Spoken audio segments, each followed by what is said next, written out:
नमस्कार मित्रांनो, तुम्हा सगळ्यांचं स्वागत आहे वायडी टॉक या शोमध्ये. मित्रांनो, तुम्ही सगळेच जण कमेंट करायचे की आम्ही BCA करू, MCA करू, की आम्ही इंजिनिअरिंग करू, की आम्ही BCS करू, की आम्ही MCS करू. आज या सगळ्याच प्रश्नांवरती दिलखुलास चर्चा करण्यासाठी आपल्यासोबत आहेत रेणुका तनपुरे मॅम, ज्या की पायरन्स इन्स्टिट्यूटमधील IBMA या ठिकाणी MCAच्या HOD आहेत. मॅम, तुमचं खूप खूप स्वागत आहे आमच्या या वायडी टॉकमध्ये. धन्यवाद सर, मला इथे बोलण्याची संधी दिली त्याबद्दल. ओके, मॅमबद्दल जास्त सांगायचं म्हणाल तर मॅमला जवळपास 10 वर्षाचा टीचिंगचा एक्सपिरियन्स आहे, ज्यामध्ये त्यांनी 5 वर्ष ग्रॅज्युएशनसाठी आणि नंतरचे 5 वर्ष हे संपूर्णपणे त्यांनी पोस्ट ग्रॅज्युएशनसाठी डेडिकेटेडली वर्क केलेलं आहे ॲज अ टीचिंग फील्डमध्ये. So ma'am, thank you so much, तुम्ही आम्हाला हा वेळ देताय.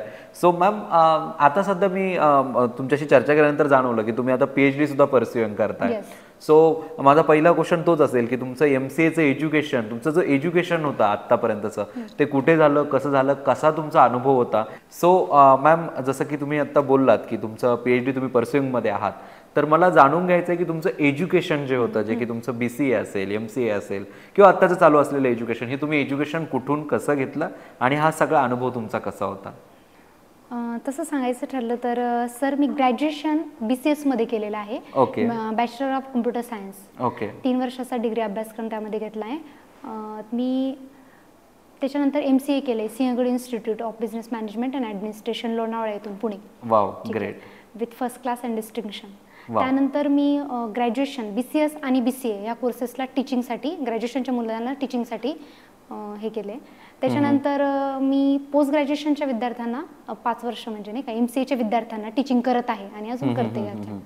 Okay okay. सो एक आता तुम्ही BCS पण केलेलं आहे आणि त्यातल्या आता तुम्ही MCA पण केलेलं आहे. BCS नंतर MCA. So again you have different kind of experience in education. So my direct question is की BCA आणि BCA आणि BCS मधला फरक काय आहे? कारण भरपूर जण कन्फ्युज आहेत, आम्हाला खूप साऱ्या कमेंट्सच त्या असतात की बाबा आम्ही BCS करू की BCA करू.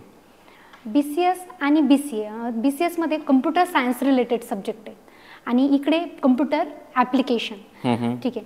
आणि BCS करताना त्यामध्ये त्या विद्यार्थ्याला स्टॅटिस्टिक, मॅथमॅटिक्स, इलेक्ट्रॉनिक्स या सगळं बॅकग्राऊंडचा त्याच्यामध्ये स्टडी आहे. तसं इकडे BCA कडे बघायला गेलं तर इकडे कम्प्युटर लँग्वेजवरती जास्त फोकस आहे, नाही का, जे फ्युचरमध्ये मुलांना लागणार आहेत. आणि मुलं ॲक्च्युली तेच यूज करतात जास्त करून. त्यांच्यामध्ये त्यांच्या स्किल सेट त्यांचा जो आहे तो प्रोग्रामिंग लँग्वेज, प्रोफेशनल कोर्सेस किंवा या कोर्सेसकडे असला पाहिजे, असा त्याच्यातल्या दोन्ही याच्यातला डिफरन्स आहे. आणि जर BCS हा जो कोर्स म्हणते तिथं कंपल्सरीली मॅथमॅटिक्स लागते BCS जर करायचं असेल. तसं BCAच्या बाबतीत art, science, commerce, any student, any stream student can join this course. Wow, great ma'am. खूप महत्त्वाची गोष्ट मॅम सांगताय की BCA जर करताय, जर ज्यांचं कोणाचं मॅथ वीक असेल, मॅथचा तुम्हाला कंटाळा असेल, नंबर जर तुम्हाला आवडतच नसतील, तर तुमच्यासाठी बेस्ट ऑप्शन आहे की तुम्ही BCA करून IT मध्ये एंट्री करू शकता. सो एक अजून एक प्रश्न येतो मॅम, म्हणजे की लॉजिक, एक कोड बनवताना किंवा एक कोड करताना, I am also IT engineer, so that's why I am asking. So एखादा कोड बनवताना लॉजिक बनवण्यासाठी मॅथमॅटिक्सचा खूप उपयोग केला जातो, जसं की कॉम्प्लेक्स नंबर असेल किंवा इंटिग्रेशन डेरिव्हेटिव्ह असेल, याचा थोडा तरी पार्ट त्या ठिकाणी लागतो किंवा ते लॉजिकल थिंकिंग त्या ठिकाणी लागते. तर मग या गोष्टींचा BCA मध्ये काही परिणाम होतो का? फारसा परिणाम असं जाणवत नाही. फर्स्ट इयरला ज्या वेळेला विद्यार्थी असते, जर त्यांनी डेडिकेटेडली फोकस केलं त्याच्याकडे, तर त्या विद्यार्थ्याला जमू शकतं. आणि ॲक्च्युली हा जो पार्ट आहे, एनी केमिस्ट्री ग्रॅज्युएट और इलेक्ट्रॉनिक ग्रॅज्युएट जो असेल तो सुद्धा BCS किंवा BCA कडे वळू शकतो किंवा MCA कडे वळू शकतो. म्हणजे ज्यांनी 12th मध्ये ज्याचं ग्रॅज्युएशन म्हणण्यापेक्षा ज्यांनी 12th मध्ये ज्याचं केमिस्ट्री होतं, इलेक्ट्रॉनिक्स होतं, फिजिक्स होतं, तो सुद्धा BCA ह्या कोर्सला जॉईन करू शकतो. फक्त फर्स्ट इयरला ज्या वेळेला असतो त्याला त्यांनी तेवढं फक्त काय केलं पाहिजे, तिथे फोकस केलं पाहिजे. आणि दुसरी गोष्ट आहे की इंटिग्रेशन, डेरिव्हेटिव्ह हे कुठेही तिथे लागत नाही. It's a part of knowledge, it's a part of skill and it's a part of most important interest. Interest ज्याचा असेल, ज्याला त्याची आवड असेल आणि त्याची आवड निर्माण असेल, नाही का, त्या विद्यार्थ्यांना हे सहजच जमू शकतं. Okay, got it. Very nice explanation ma'am. यातनं भरपूर विद्यार्थ्यांचे डाऊट क्लिअर झाले असतील, कारण मुलांना 11वी-12वीला मॅथ्सचाच डेरिव्हेटिव्ह आणि इंटिग्रेशन, आणि खास करून आमचे इंजिनियर तर असे मित्र आहेत की जे मॅथ आणि M1, M2, M3च्या नादी लागून अक्षरशः काहींनी तर डिग्री सोडलेली आहे. सो त्यांच्यासाठी हा खूप बेस्ट ऑप्शन तुम्ही सांगितला आहे. सो आता आपण थोडीशी चर्चा करूयात MCA बद्दल. सो MCA ला थोडक्यात तुम्ही कसं एक्सप्लेन कराल, नेमकं काय आहे बुवा MCA मध्ये काय? आता आपण BCA BCS समजून घेतलं, पुढे जॉब करायचा आहे तर भरपूर जण बोलतात नाही बाबा तुला MCA करावंच लागेल, त्याने तुला जास्त स्कोप आहे. सो नेमकं MCA मध्ये काय शिकवलं जातं? MCA जो आहे मास्टर ऑफ कम्प्युटर ॲप्लिकेशन, 2 वर्षाचा पोस्ट ग्रॅज्युएशन कोर्स आहे तो, 2 वर्षाचा, ज्याच्यामध्ये सेमिस्टर पॅटर्न असतं. MCA हा कोर्स असा आहे ज्याच्यामध्ये कम्प्युटर स्किल म्हणजे टेक्निकल स्किल आणि मॅनेजमेंट स्किल या दोन्ही याचं कॉम्बिनेशन आहे. आपण बघतो आजकाल विद्यार्थ्याला जर इंडस्ट्रीमध्ये तग धरायचा असेल किंवा पुढे काहीतरी करिअर धरायचं असेल तर त्याच्याकडे मॅनेजमेंट टेक्निकल स्किल बरोबर मॅनेजमेंट स्किल असणं पण गरजेचं आहे. त्याबरोबर हे दोन्ही याचं कॉम्बिनेशन करून हा MCA कोर्स डिझाईन करण्यात आलेला आहे अशा पद्धतीने. आणि any graduate art, science, commerce स्ट्रीममध्ये आलेला, ज्याने BA, BCom, BSc केलेलं असेल, BCS, BCA केलेलं असेल, तो MCA ह्या कोर्सला इलिजिबल आहे. ओके ओके, म्हणजे any graduate can do MCA, we can say that. Okay. Previous आधी खूप लोकांची शंका होती अशी की 12thला मॅथमॅटिक्स असेल तरच आपण नाही का MCA हा कोर्स करू शकतो. पण रिसेंटली त्याच्यामध्ये काही अपग्रेडेशन झालेत जे बऱ्याचशा विद्यार्थ्यांना माहीत नाही आणि ज्याच्यामुळे त्यांची ही MCA कोर्स करण्याची संधी चुकते. तर मला ते सांगावं वाटेल की any graduate BA, BCom, BSc, art, science, commerce केलेला विद्यार्थी हा MCA या कोर्सला CET दिल्यानंतर इलिजिबल आहे. ओके. सो MCA साठी CET मात्र कंपल्सरी आहे. CET ही कंपल्सरी आहे. थोडक्यात त्या CET बद्दल काय सांगाल आपण? MCA च्या CET बद्दल आपण काय सांगाल? स्टेट कॉमन CET सेल जी आहे ती CET शेड्यूल करत असते. त्याच्यासाठी एनरोलमेंट CETचा फॉर्म फिल्ड करावा लागतो. साधारणतः फेब्रुवारी मार्चच्या दरम्यान ते फॉर्म असतात. MCAला जर ॲडमिशन घ्यायचं असेल तर he should be appear to the CETला तो अपियर असलाच पाहिजे. एक आणि एकच CET होते MCAची, ती CET त्यांनी दिली पाहिजे तर तो त्याच्यामध्ये इलिजिबल आहे. त्याचबरोबर जर तो कॅटेगरी म्हणजे ओपन कॅटेगरीचा विद्यार्थी असेल तर त्याला 50% कमीत कमी ग्रॅज्युएशनला पाहिजे आणि जर कॅटेगरीचा विद्यार्थी असेल तर मिनिमम 45% त्याला ग्रॅज्युएशनला पाहिजे. ओके. अजून एक प्रश्न नॉर्मली विचारला जातो तो म्हणजे काय की आपले जे हे विद्यार्थी आहेत त्यांची काय मोरड असते, आमचा सिलेबसच खूप ओल्ड आहे, आमच्या सिलेबसमध्ये अशा गोष्टी आहेत का त्या प्रॅक्टिकली आपल्याला वापरता येत नाही. तर जसं आपली आधी चर्चा झाली की आता अपडेटेड सिलेबस आलाय. सो थोडक्यात त्याबद्दलही माहिती द्या की सध्याचा अपडेटेड सिलेबस काय आहे MCA साठी, जो की कदाचित त्यांच्या जॉबसाठी फायदेशीरही असू शकतो, त्यांच्या सब्जेक्ट क्लिअरन्ससाठी अवघडही असू शकतो आणि कदाचित प्रॅक्टिकली त्यांना त्या सगळ्या गोष्टी अनुभवण्यासाठी अवघड जाऊ शकतो. सो त्याबद्दल आपण काय बोलाल? सर मला असं सांगायला आवडेल तुम्हाला की माहिती तंत्रज्ञानाचं जग आहे, स्पर्धेचं जग आहे, प्रत्येकाला विदिन अ क्लिकमध्ये डेटा पाहिजे, विदिन अ क्लिकमध्ये इन्फॉर्मेशन पाहिजे, हे आपण बघतोय. मग त्याच्यामध्ये कम्प्युटर प्रोफिशियन्सी किंवा कम्प्युटर स्किल सेट असणं हे आजकाल प्रत्येकामध्ये खूप गरजेचं आहे. गव्हर्नमेंट वेगवेगळ्या स्कीम्स काढते. आपण आता बघतोय की गव्हर्नमेंटने वेगवेगळे स्कीम्स दिले. मग ते फॉर एक्झाम्पल मला सांगायला बेसिक स्कीम की समजा आधार कार्ड अपग्रेडेशन असेल किंवा वेगवेगळ्या स्कीम्सला अप्लाय करणं असेल, शेतकऱ्यांच्या वेगवेगळ्या स्कीम, लाडकी बहीण योजना, पीक पेरा योजना वगैरे ह्या ज्या गोष्टी आहेत ते सगळं डिजिटलायझेशन होते. गव्हर्नमेंट पण त्याच्याकडे कल. तर मला असं वाटतं की कम्प्युटर प्रोफेशनल कमीत कमी जसं आपण म्हणतो ना डॉक्टर तरी एक घरात असावा, तसं एक कम्प्युटर प्रोफेशनल प्रत्येक घरामध्ये असायला हवा. त्याच्यासाठी मुलांनी हा करिअरचा पर्याय निवडला पाहिजे किंवा याच्याकडं एक करिअरचं उत्तम पर्याय म्हणून बघितलं पाहिजे. यस. आणि MCAच्या सिलेबसमध्ये सांगायचं ठरलं तर आपण बघतोय वेगवेगळ्या टेक्नॉलॉजीज, आर्टिफिशियल इंटेलिजन्स जग आता वेळ झाले त्याच्यासाठी, सायबर सिक्युरिटी, इन्फॉर्मेशन सिक्युरिटी यासारख्या technique, data science, machine learning या सगळ्या गोष्टी आपण बघतोय आले. तर MCAचा सिलेबस अशा पद्धतीने डिझाईन केला या सगळ्या टेक्नॉलॉजीजचा त्याच्यामध्ये समाविष्ट करण्यात आलेला आहे किंवा त्याचं इन्क्लूड त्याच्यामध्ये झालेलं आहे गोष्टी. हां. आणि नवीन शैक्षणिक धोरणाबद्दल तुम्ही ऐकलं असेल. बरोबर. नवीन शैक्षणिक धोरणाला अनुसरून नवीन हा MCAचा सिलेबस डिझाईन करण्यात आलेला आहे ज्याच्यामध्ये मुलांच्या नॉलेज, टेक्निकल स्किल कसं इम्प्रूव्ह होईल, त्याच्यामध्ये कॉम्पिटन्सी कशी येईल अशा पद्धतीने त्याच्यामध्ये इन्क्लूड केले गेलेले. ओके. आपण बघतोय की अजाईल मेथोडॉलॉजी ऐकलं असेल ना तुम्ही? Agile methodology it's a part of software management, you can say that. मग सॉफ्टवेअर प्रोजेक्ट मॅनेजमेंट बद्दल सांगते मी. तिथे मोस्ट ऑफ द ऑर्गनायझेशन ह्या अजाईल मेथोडॉलॉजीकडे वळत आहे, अजाईल प्रोजेक्ट डेव्हलपमेंटकडे वळत आहे. ॲक्च्युली अजाईल प्रोजेक्ट डेव्हलपमेंट अजाईलच्या आधी मे बी पूर्वी सगळेजण waterfall yes traditional waterfall is a traditional. So थोडक्यात वॉटरफॉल मेथडॉलॉजी आणि अजाईल मेथडॉलॉजीमध्ये याच्यामध्ये नेमकं डिफरन्स काय हा आपल्या ऑडियन्सला पण इथं सांगणं गरजेचं आहे. डिफरन्स सांगायचा ठरला तर सर मी असं म्हणणार नाही की waterfall model is worst or old we can not use this किंवा आपण नाही यूज केलं पाहिजे.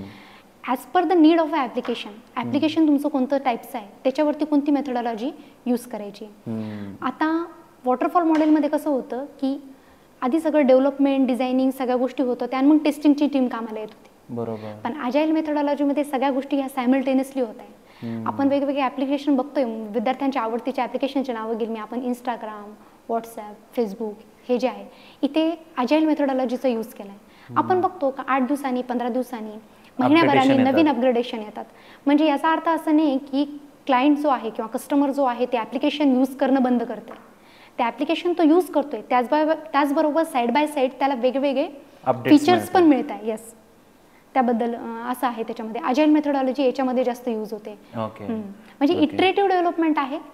कस्टमरच्या नीडला कस्टमरच्या रिक्वायरमेंटला सगळ्यात जास्त इम्पॉर्टन्स दिलेलं आहे त्याच्यामध्ये. आणि प्रोजेक्ट जो आहे तो दिलेल्या डेडलाईनमध्ये कंप्लीट करणं अजाईल मेथडॉलॉजीचा सगळ्यात महत्त्वाचा की पॉईंट आहे. दिलेल्या बजेटमध्ये दिलेल्या वेळेमध्ये as per the customer expectation आलं पाहिजे. Right right very nice explanation ma'am. म्हणजे कदाचित आम्हाला एखादा कॉर्पोरेट सॉफ्टवेअर डेव्हलपर ज्या छान पद्धतीने एक्सप्लेन नसता करू शकला त्या पद्धतीने आपण छान पद्धतीने एक्सप्लेन केलं. मॅम याआधी आपण 2-3 मुद्दे घेतलात बोलताना ते म्हणजे AI data science cyber security.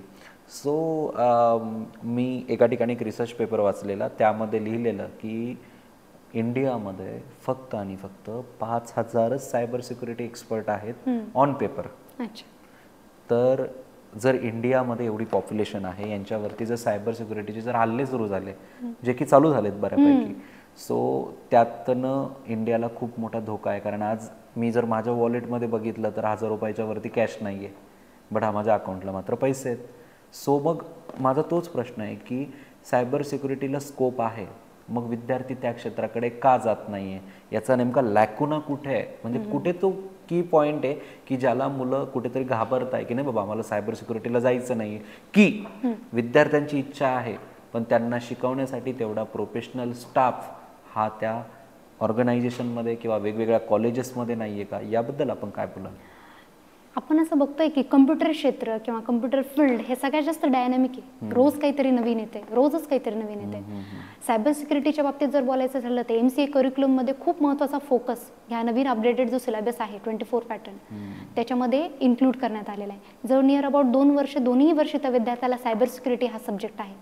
आणि जसं नाण्याला 2 बाजू असतात नाही का की त्याचे फायदेही असतात आणि नुकसानही असतात. तुमच्याकडे टेक्नॉलॉजी आली लोक त्याच्या पळवाटा शोधणार आहेत त्याच्यामध्ये काहीतरी नवीन आपण त्याला म्हणू शकतो की काहीतरी एक हॅकिंग पॉईंट शोधणार आहेत. त्याचबरोबर मग इथिकल हॅकिंग हा सुद्धा सब्जेक्ट MCAच्या करिक्युलममध्ये इन्क्लूड केलेला आहे. आणि कुठेतरी नवीन शैक्षणिक धोरण जे आले त्यामध्ये कुठेतरी चेंज होण्याची गरज आहे. आणि सायबर सिक्युरिटी हा जो सब्जेक्ट आहे किंवा हा जो एरिया आहे तो खूप डायनॅमिक आहे. पण एवढंच आहे की खूप साऱ्या मुलांना त्याच्याबद्दल अवेअरनेस नाही. तर ज्या वेळेला मुलं आता MCA करिक्युलममध्ये येतील त्यावेळेला हे सायबर सिक्युरिटी या सब्जेक्टबद्दल त्यांना चांगला अवेअरनेस क्रिएट होईल जी काही काळाची गरज असणार आहे. कारण की मी जसं म्हणते ना गव्हर्नमेंट हे डिजिटलायझेशनकडे जाते तेवढा पळवाटा पण निघणार आहे या सगळ्या गोष्टींना. तर सायबर सिक्युरिटीची सुद्धा फ्युचरमध्ये गरज पडणारच आहे. मग ते सुद्धा सिलेबस आपल्या MCAच्या करिक्युलममध्ये केलेला आहे. बरोबर. नाही असं म्हणायला हरकत नाही की आता सायबर सिक्युरिटी सारखं फील्ड आहे AI सारखे फील्ड आहे डेटा सायन्स सारखे फील्ड आहे. आणि जसं तुम्ही बोललात की घराघरामध्ये जसं आपण डॉक्टर प्रोफेशनल बघतो तसं एक आता IT आणि कॉम्प्युटर सायन्सवाला प्रोफेशनल बघितला पाहिजे.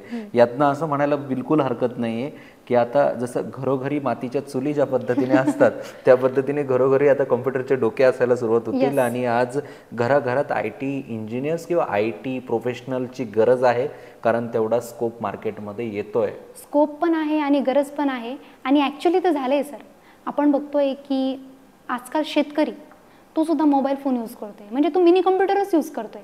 अँड्रॉइड फोन त्याच्या हातात आहे, अँड्रॉइड ऑपरेटिंग सिस्टम तो हँडल करतोय. म्हणजे आपण टेक्नोसाविक होतोय, आपण ॲडिक्टेड झालोय त्या गोष्टीला, किंवा ते पर्याय नाही आपल्याकडे. आपण आज बघतोय की खूप सारे लोक नाही का QR स्कॅन करतात, हे करतात याच्याकडे.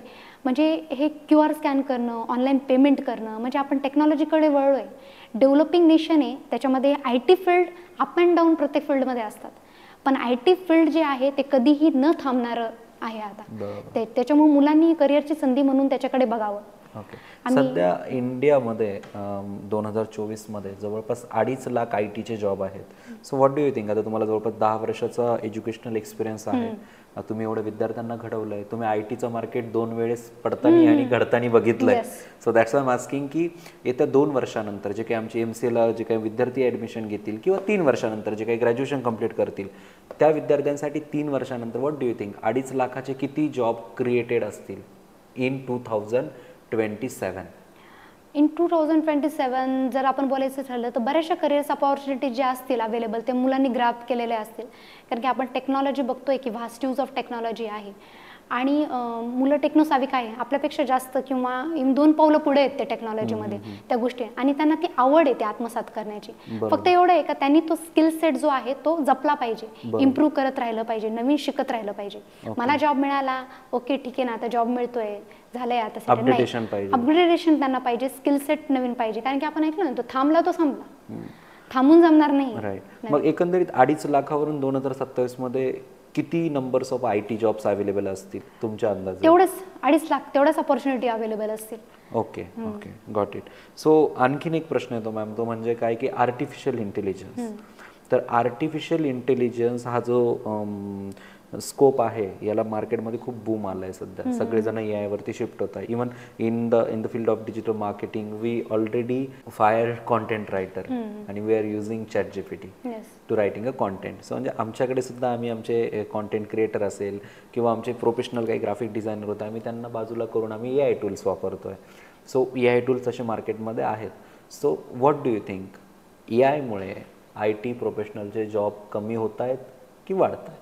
साधारणतः मला असं वाटतं की ह्युमन ब्रेन जे थिंक करू शकतं ते एक मशीन थिंक करू शकत नाही. शेवटी तुम्हाला इनपुट देण्यासाठी तिथे एक नॉलेजेबल पर्सनच लागेल. हा, ही गोष्ट वेगळी आहे की 5 लोकांचं काम हे 2 लोकांमध्ये होईल, पण ह्युमन ब्रेन हे लागणारच आहे तिथे इनपुट देण्यासाठी. कारण की ह्युमन ब्रेनची थॉट प्रोसेस आणि एका सॉफ्टवेअरची थॉट प्रोसेस याच्यामध्ये खूप फरक आहे. आपल्याला कंटेंट मिळतंय, आपलं काम हे खूप कमी वेळेत होतंय, ॲक्युरेट होतंय आणि कमी वेळेत होतंय, ही गोष्ट आहे. पण ह्युमन ब्रेन जो थिंक करू शकतो ते एक मशीन थिंक करू शकत नाही. ओके. सो मग त्याच्यामुळे आपल्याला त्याच्यामध्ये एक्सपर्टाइज मिळवायला पाहिजे की how to use this. Okay, right. So we can say that की आपण ITचे AIचं जे मॉडेल आहे, जे टूल्स आहेत, त्याचा वापर करून आपले कामाची अपडेटेशन करू शकतो, अपग्रेडेशन करू शकतो. आपली कदाचित टीम मेंबर्सला ते शिकवून आपल्या कामाचा दर्जा आपण वाढवू शकतो, क्वालिटी इम्प्रूव्ह करू शकतो. Yes, exactly. सो मॅम, आता आपण टेक्नॉलॉजीबद्दल तर खूप चर्चा केली, आता आपण बोलूयात करिअर ऑपॉर्च्युनिटीजबद्दल. सो पायरन्स म्हणजे Pravara institute of research and education natural and social sciences. So या संस्थेच्या अंतर्गत जे IBM आहे आपलं जे कॉलेज आहे, त्याच्या माध्यमातून आपण विद्यार्थ्यांच्या करिअर ऑपॉर्च्युनिटीजसाठी काय काय सपोर्ट करता, कशा पद्धतीने आपण त्या ठिकाणी काम करता? Pirens institute of business management and administration इथे MCA हा कोर्स जवळपास 2012 पासून स्टार्ट केला आहे. म्हणजे जवळजवळ आपण 12 वर्ष झाले MCA चालवतो आहोत इथे. हां, तर त्याच्यामध्ये मुलांना आपण टेक्नॉलॉजी ओरिएंटेड नॉलेज आणि प्रॅक्टिकल बेस टीचिंग या दोन्ही याचं कॉम्बिनेशन आहे. जसं मी तुम्हाला सांगितलं आहे, अपग्रेडेशन ऑफ सिलेबस आहे, न्यू एज्युकेशन पॉलिसीनुसार नवीन नवीन चेंजेस झालेले आहे. आताचा सिलेबस तर खूपच, म्हणजे जसं तुम्हाला सांगितलं, खूपच छान आहे. या गोष्टी आहे. तर करिअर ऑपॉर्च्युनिटीज, वेगवेगळ्या करिअर ऑपॉर्च्युनिटीज या मार्केटमध्ये अवेलेबल आहे. त्यासाठी मुलांना आपण त्यांचं इंटरव्ह्यू टेक्निक कसं इम्प्रूव्ह करता येईल, सॉफ्ट स्किल कसं इम्प्रूव्ह करता येईल, वेगवेगळे प्रोग्रामिंग लँग्वेजचं टेक्निकल स्किल कसं इम्प्रूव्ह करता येईल, याच्यासाठी आपण वेगवेगळे ट्रेनिंग प्रोग्राम घेतो किंवा सर्टिफिकेशन कोर्सेस घेतो वेगवेगळ्या प्रोग्रामिंग लँग्वेजचे. त्याचबरोबर आपण इंडस्ट्रियल व्हिजिट, म्हणजे जिथं मुलांना ॲक्च्युली इंडस्ट्रीचं एन्व्हायरमेंट कसं आहे, तिथलं वर्क कल्चर कसं आहे हे कळावं, यासाठी आपण इंडस्ट्रियल व्हिजिटसाठी मुलांना नेतो.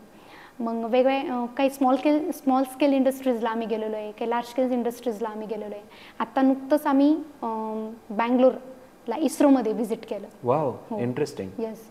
त्या म्हैसूर सँडल सोप ही जी कंपनी आहे म्हैसूरची, तिथं व्हिजिट केलेलं आहे. Great. आणि अमूल डेअरी, आपण गुजरातचा मोठा प्रोजेक्ट म्हणजे अमूल प्रोडक्ट, येस येस तिथे आम्ही व्हिजिट केलेलं आहे. तिथे गेल्यानंतर मुलांना ॲक्च्युली आपण जे बुकिश नॉलेज घेतोय आणि प्रॅक्टिकल अप्रोच काय आहे, किंवा तिथं कशा पद्धतीचं वर्क कल्चर चालतं, कशा पद्धतीचं एन्व्हायरमेंट तिथं असतं, आपल्याला तिथं कॉम्पॅटेबल किंवा कम्फर्टेबल कसं होता येईल याची थोडीशी थॉट प्रोसेस चालू होती त्यांची, की आपण मग म्हणतो ना की इथं पण मी माझं करिअर बघू शकतो, मी पण ही जॉब पोझिशन अचीव्ह करू शकतो, बरोबर ना. एक ते तयार होतं, एक त्यांच्यामध्ये एक ध्येय तयार होतं आणि प्रॅक्टिकल अप्रोच तर त्यांना मिळतोच. Got it. आणि त्याचबरोबर आम्ही मुलींसाठी पण employability with empathy and emotion हा स्पेशली मुलींसाठी प्रोग्राम घेतलेला आहे. Employability in with empathy and emotions. Emotions.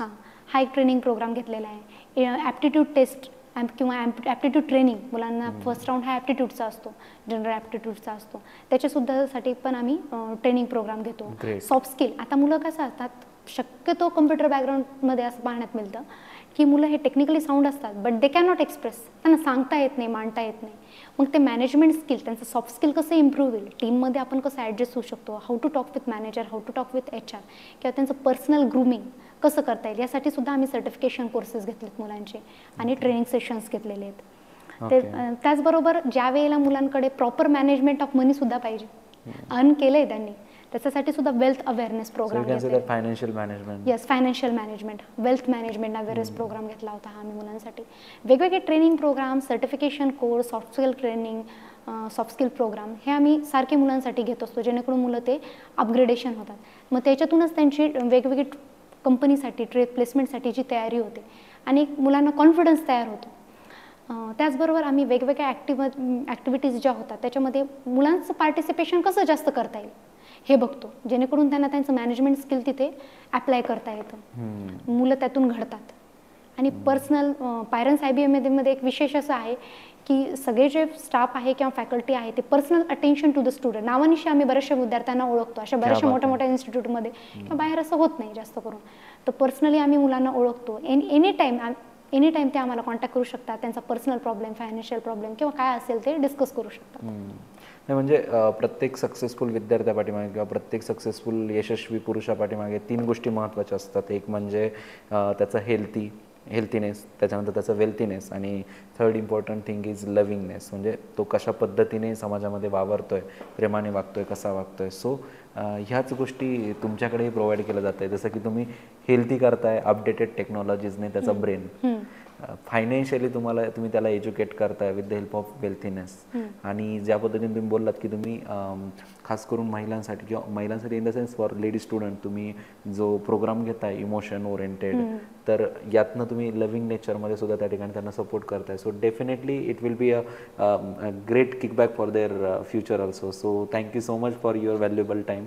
तुम्ही जो वेळ दिला त्याबद्दल आणि ह्या आमच्या सर्व विद्यार्थ्यांना गाईड केलं आहे त्याबद्दल. मॅम, आपण आमच्या विद्यार्थ्यांना काय सल्ला देऊ शकता एक थोडक्यामध्ये, आणि about Pravara institute of research and education in natural and social sciences याच्या अंतर्गत चालणाऱ्या IBMA कॉलेजच्या माध्यमातून आपण विद्यार्थ्यांना काय सांगू इच्छिता?